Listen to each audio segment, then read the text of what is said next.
Hello, everybody, and welcome. Boy, the cap looks a little off kilter there, doesn't it? There we go. There, that looked straight. Hello, everybody. Welcome to Monarchs Mocha. It wouldn't be DB without him being a few minutes late, but the workout's in and a lot to unwrap here as we gently shake our nitro can.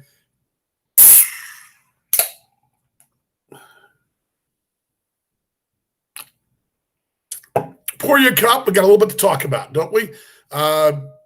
So let's jump right into it. Glad you're along for what is it? It's really confusing because it feels like it should be Thursday because it's the last day of a series on the road and we're coming home, but it's actually Wednesday.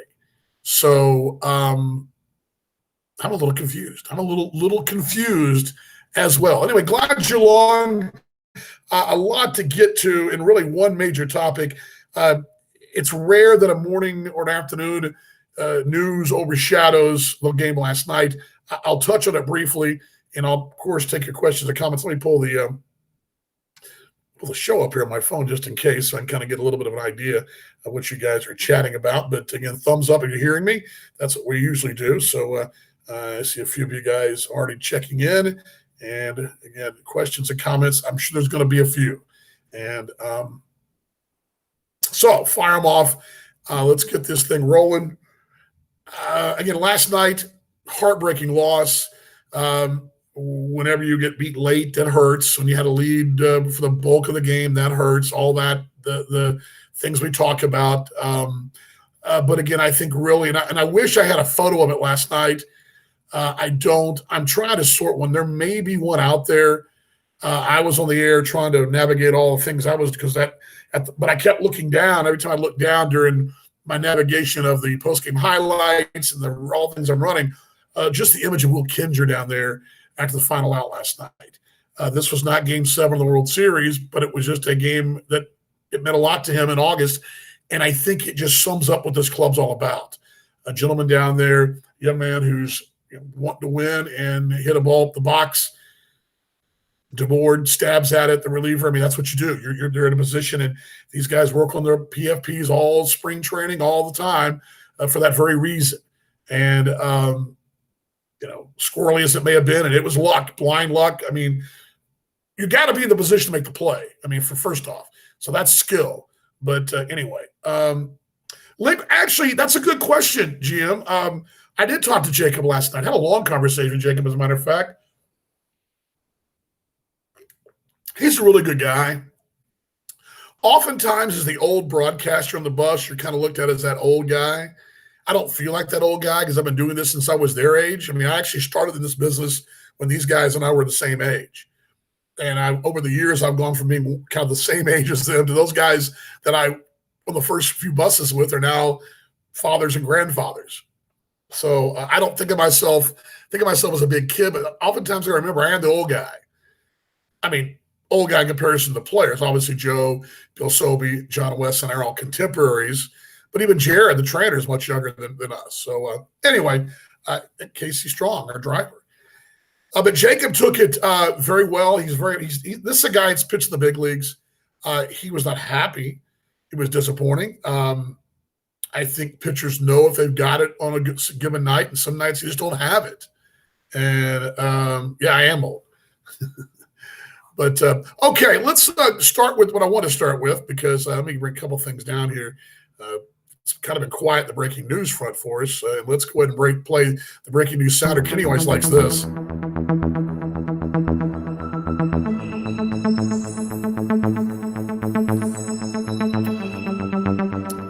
Oh, yes. DV and his bells and whistles. I'm going to pull this actually from the association's release. They're all pretty much the same. And the one we released was the same as this one. And it was the very same release that we put together last night when we got back to the hotel. But the American Association, there you go, has expanded the playoffs. Basically, what the announcement is, I'll read it to you, then I'll come back and explain it to you. But this is what the announcement said. American Association expands playoff structure. Play-in game will precede Division Series play in 2021.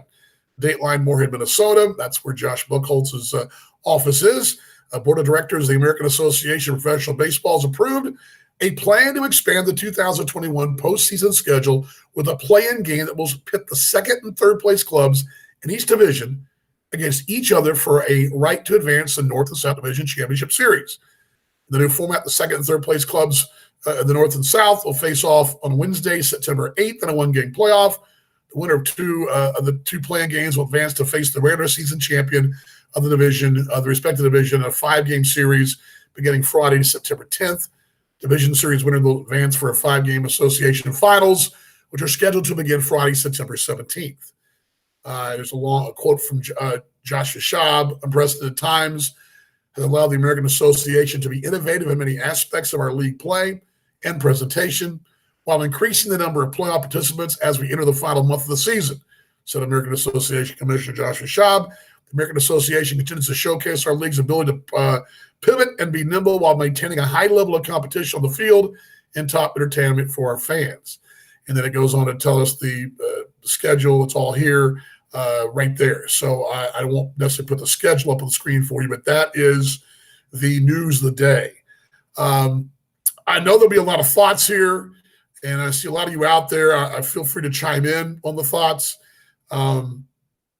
I will give you what I think, and I will tell you that I think the key word that Joshua said is pivot. And I will take you back to Australia 2020-21. I've told these stories a little bit on the air. The Australian Baseball League, which is in flux right now, very much so, and a league that I very much care about, along with this American Association. Anyone who knows me know I champion the game in Australia and how I feel about the Australian League and the people of Australia. But they had to pivot last year, major times, and they had to zig. It wasn't just a pivot; they had to zigzag around cones and up and over obstacles, and it was an obstacle course. And I think we've all learned in this day and age we live in, which, hold the subject, but how do we get to this point? You would have told me 5 years ago that we'd have a situation like this. I thought you're crazy. Heck, a little over a year ago, I told my wife you were crazy, that this is all going to be good. But apparently this pandemic has caused us to all pivot, shift, obstacle course, you name it. You can't go in the newspaper every day without seeing something. Today, for example, it was the rent relief for folks, which very much should be out there. But I mean, it's always something out there, this whole deal. This whole thing is called, so you got to be able to pivot. So going back to the whole word of key pivot, the Australian Baseball League had a zigzag pivot, jump over hoops and all through hoops and on fire hoops. And it actually happened in their final game of the season. They actually came up with a plan for a postseason kind of College World Series type tournament with three teams. It launched, it got game one in the books, and it got game two in the books. Now, game three never happened. Game four never happened. Three did happen as a championship. Basically, what happened was 1 and 2. Number 2 lost. I don't think of the teams here. You had a 4 team. You had a champion that had a by the championship round. You had a 2 versus 3. That loser played. 3 versus 4. Loser played 2. 2 beat 3. 3 had to play one more time against number 1. 2 as you keep going. It was College World Series style. Only problem was it was a break in Victoria. That's where this happened in Melbourne, and they had to basically go to a championship game before they had a lockdown. They were having to pivot. And this literally, and W40 may recall this happened over there. So what I'm telling you is, in 2021, the ability to pivot is all part of it. That's my first thought. Number 2, and this is probably what means most to us Monarch fans and to Cleveland fans, and probably to Sioux City fans next week, depending what happens to them in Winnipeg. It'll be big no matter what, because you got Sioux City and Cleveland both have 4 games against us coming up in the next fortnight. Doubleheader in Cleveland next Wednesday, a week from today. The 4-game series beginning in earnest tomorrow at Kansas City at Legends Field against Cleveland. That's 8 games in the division right there. Those 8 ball games may be the season for everybody. And what I mean by that is in the number 1 position, because securing number 1 is huge right here. Number 1, remember in 2018, the Monarchs, Dennis and T-Bones, won the American Association as a wild card. It's happened many times. The Garys did it in 14. Other teams have done it recently. I'm trying to think who most. Laredo did it a couple years ago when they were in the league. So the wild card winner is not uncommon to be the champion. As a matter of fact, it's happened quite a bit.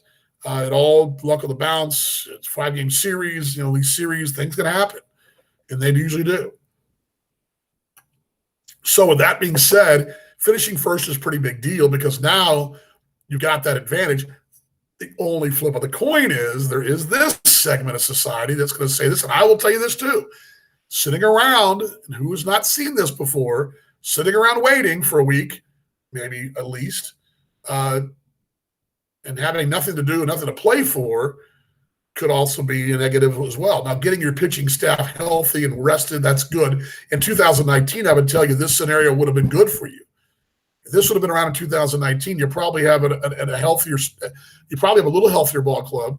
You might have had an extra body or two instead of having, well, granted, you lost some guys. You lost, Correa was on one arm, basically, but you might have gotten Roy Morales back. Remember that? He was down. You might have gotten him back for that series an extra 4 or 5 days because you're going from Tuesday, not 4 or 5 days, from Wednesday, but a couple of days. You at least would have had him back for the championship if you'd have made it around, is what I'm saying. But the point is, civil defense silent testing, I believe. I think that's what that is. Yeah. Anyway, flying here. But I will tell you that there's going to be a concern if you are the team that's number one. Yeah, getting healthy is good. And what happens if, let's just say, for example, this division is clinched for someone in the number one seed and all the tiebreakers are checked off. Let's say it's the week before.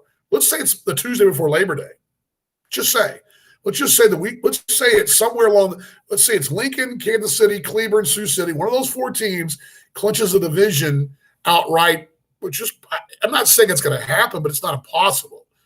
But it's possible. And get back to me next week, and I'll let you know. Let's say if the Monarchs go 6-2 against those 2 ball clubs, it's very possible. You go 0-8, well, then it's very possible for somebody else. The point is, it's a situation where you can be clinched, let's say Monday or Tuesday the week prior, and you actually are playing sort of play out the string baseball for a whole week and a half. Well, a week, and then you're sitting around for 5 days because you'll be done. You play your final game on a Monday in Texas. You'd play your opener on Friday. Most likely would be probably Friday, could be back in Texas or in Sioux City. I mean, I think that's the way it would work. I think that's what we would do, but I'm just kind of throwing that out there. You've got a little time off. There's also a scenario in place where you may be in Cleveland and it works out. You're playing Cleveland the next day anyway. But what happens if you have the tiebreaker and you're hosting Cleveland? If you're the second place team and they're the third place. Let's just say Cleveland's number 3 and you're number 2. You got to all drive back to Kansas City. There's a lot of scenarios in play here is what I'm saying. But those are the 3 things. A, the ability to pivot is a plus. Now, you're going to ask me why pivoting? Why is that important?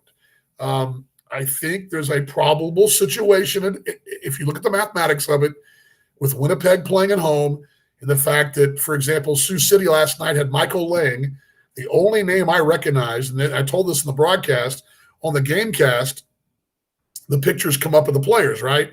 It was Michael Lang's picture and a bunch of guys with little squares that throw pictures. They were all new. The entire roster was basically new. They were all guys from the Vegas League. And at least the ones I saw on the roster, the lineup card last night. I don't think Sioux City will be alone here. I think their other teams will be much like that. Perhaps here in Fargo, they may have a situation like that.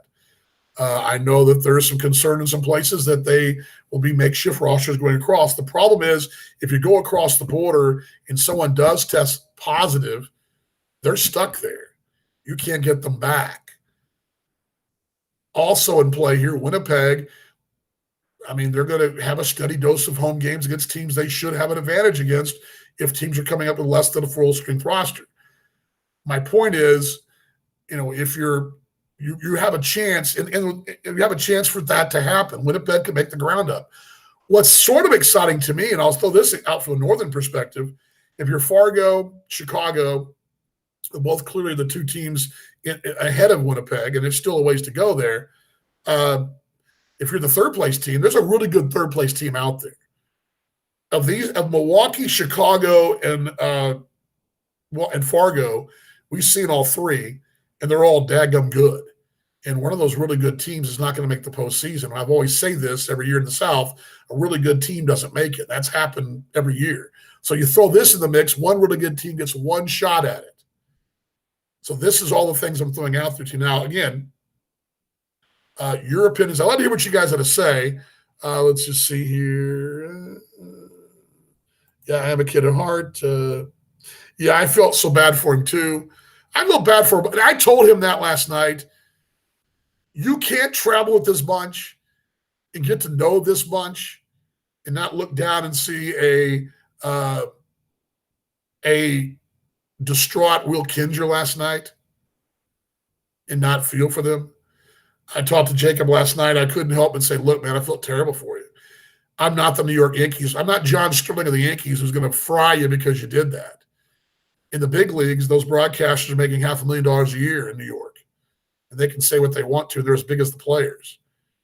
But here, I try to have more of an approach of, they are someone's son, husband, brother, whatever. And in general, if we make a bad play, I'll tell you it was a bad play. I mean, you make a third out at third. That's usually probably not good. You walk the leadoff batter, it's probably not good. I'm not going to fry you for it. But I think I answered some of those questions there. But anyway, but I told Jacob, I said, I felt for him really big time. All right, we turn our attention tonight. We do not want to the Brooms. This is going to be a big one. Circle this game tonight.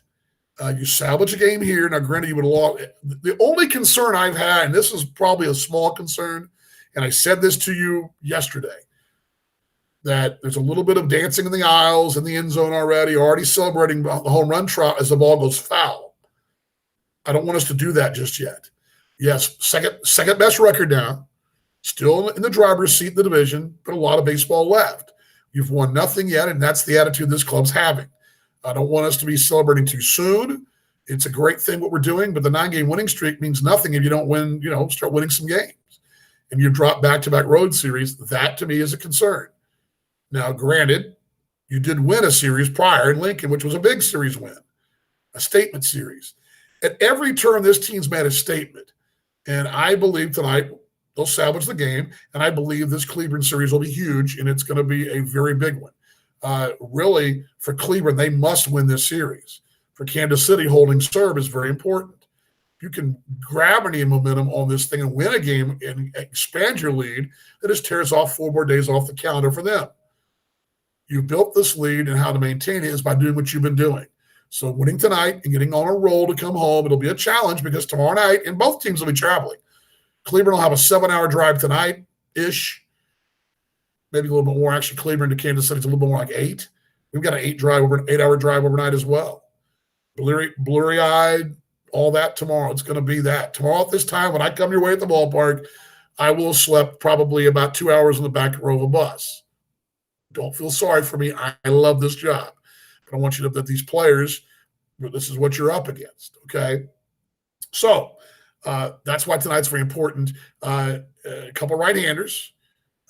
Kivas Sampson, I think, is in a good spot here. He's really looked good last time out against a really good ball club for starters. And Gage Hens going for them tonight is been pretty good this year. Should be a good matchup. Kansas City has gone toe-to-toe with the league's best offense. Really, the only real difference in this series has been the slight advantage of their bullpen over the Monarchs pen, and that began in the opener, the first 6 innings of game 1. And then yesterday, the work that Lynn did in those middle innings when the offense was stymied. What Lynn did was hold the game right there at 6-5 and gave them a chance late. But Kansas City's gone toe-to-toe with them. I love what this club's doing. You've got a lot of really good storylines, and I think this is it's a big one. You don't want to get swept here.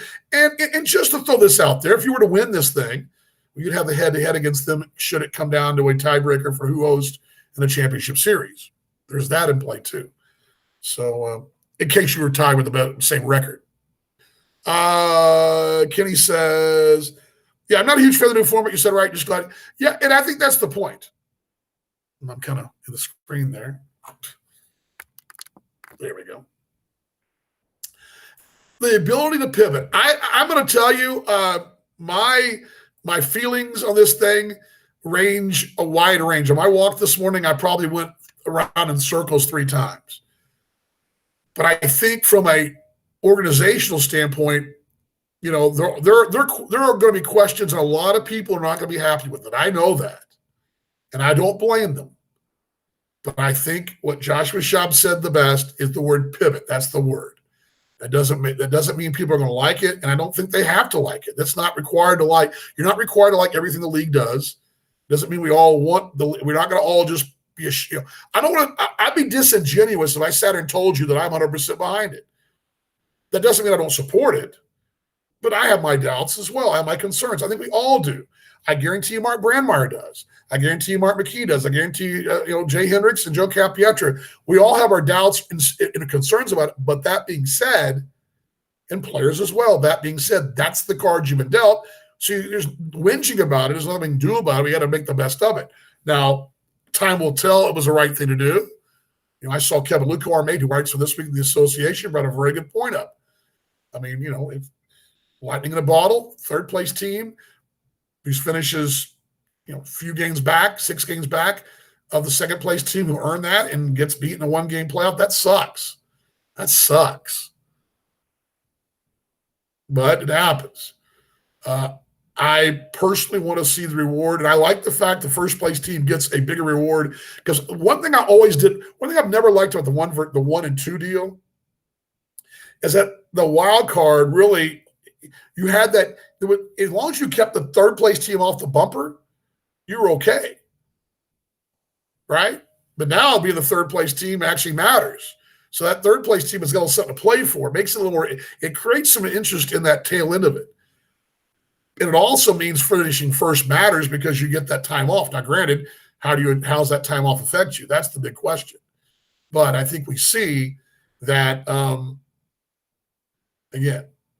So, we'll talk more about it tonight. And I'm a little surprised there's not a lot more venom out there about this, but it doesn't mean there's not. I've seen a lot of stuff out there on this.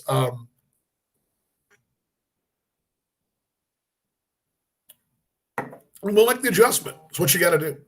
So, but yeah, in case you missed the news, the American Association, and I'll give it to you one more time. You're just stopping in late here. Oh, the standings too. I'll give those to you in just a moment before we shut this thing down, because I got to get going. I got to pack up, and we got a bus to catch here shortly. But American Association has rearranged the deck chairs as far as the playoff format's concerned. Number 1 team will have a little time off because of 2-3 play-in game. Third place team will play the second place team at their place, a 1-game playoff to go on to face the division champion. I like the fact that the division champion has something, gets to stand up there and say, okay, you got to play in to play us. That's a plus. I like that point of it. But so that's what the leagues decided to do. It'll begin on Wednesday, September 8th, and then they'll play Friday the 10th. And the next Friday, the 17th, is when they'll start the championship series, those 2 5-game series. A travel day mixed in there, travel day, rain day, whatever you want to call it. In case there was weather, you just move the game to the next day. I can tell you I've been involved in this on the negative end. Was in Perth 3 years ago when Perth had the better record, but had to play the wild card in Canberra, because Canberra, where the division structure worked out, got to host the wild card. And it was a one-and-done deal. It was a tough 3-2 loss on the road to the end of the season. It happens. Paul Morgan and I were sick as dogs, too. I think we both had the early onset of that, whatever this thing is going around back then. It was 2 years ago. When was that? 2019, I think. No, 20. It was 2020. Yeah, not 3 years ago. 2 years ago. Anyway. All right, broadcast time tonight, AABaseball.tv, top of the hour to hear Jack Michaels for our call. You can hear that on MixLR. Oh, I got the standings too, don't I? Probably a good idea to do that. There you go, MixLR. Let me pull this down and let me pull this down. Let me get the standings. The good news last night, and the silver lining is one day comes off the calendar, and nothing changed in the standings for Kansas City as it relates to Cleveland and Sioux City. Milwaukee has the best record in the association, 657. Pardon me, this is incorrect. This is the day before. Pardon me. This is yesterday's. Standings take two. That's the day before. Let's try this again here. I did have them clipped out, and they are right here. Never changed them out. Here we go. Here is this, and here is. Here we go. Standings right there. I got to roll, man. I got to get going. There we go. Standings, nothing changed as far as the pecking order. Cleveland's 5.5 back. It didn't change. Sioux City stays 6 back. Lincoln did gain some ground. They're 8.5 off the pace of Kansas City, but 3 back of Cleveland now, and a game and a half off the pace of that playing game. So Lincoln is now looking up and going, hey, we're actually only a game and a half off that playing game. And then you see the 19 back with Sioux Falls. They got a ways to go. And then they are, 13 off the playing game, something like that. Not impossible, but they've got to get going pretty quickly here. And then the rest of the standings there. Milwaukee, best record in the association. Monarchs, second best record in the association. So there you go. Fargo and Chicago tied at the top of that North Division. They're both 6 back. Be a great playing game, but a really good team. But again, Winnipeg 6.5 off the pace of that. But they've got a lot of games in the division at home and against these clubs. So they can make up some ground, but it's going to have to get going quickly here. Where can we find standings, please? On the American Association website. Let me try the aabaseball.com. Let me give you that link. Here we go. Should be right here. Let me put this on for you, Sarah, right there. Also, you can go to this page here, too. This is a great page to go to. This one as well. This is Point Streak. Point Streaks are very reliable. They're both very reliable, but the Point Streak is very good. Here we go. That's the standings on Point Streak right there, Sarah, so you can check that out right there. There it is in the chat there. All righty. Again, in case you missed it, the final time, league is going to shift the playoff format, playing games to be scheduled, and there you go. So that's the news right there from the American Association. We'll talk more about it on Monarchs Live tonight for a short time. And also it'll come up, I'm sure, the pregame show tonight, so we'll have that up for you as well. And again, our broadcast time tonight from here in Fargo, 6:30 on MixLR. Tonight, part 2 of the great Satchel Paige story here in Bismarck, North Dakota, or from Bismarck, North Dakota. I'm going to unwrap a bit of that. You bet, Sarah, no problem. No dramas on that. And I look forward to having you guys in the broadcast tonight. We'll also have Monarchs flashback moment, this date in Monarchs history, Joe Cappiepper's top step, all that and more tonight on the pregame show from here at Newman Outdoor Field in beautiful Fargo, North Dakota. I got a pack, got a bus to catch, got a mall to hit. And we'll see you guys in the broadcast tonight. Much love to you. We'll see you at 6 o'clock on Facebook Live. We'll wrap this story up a bit and get ready for the broadcast. Howdy, Eric. We'll see you in the broadcast tonight. Again, look forward to having you guys join me tonight. Much love to everybody. I'll see you on the air tonight. All right, let's all say it together. 1, 2, 3. Go Monarchs!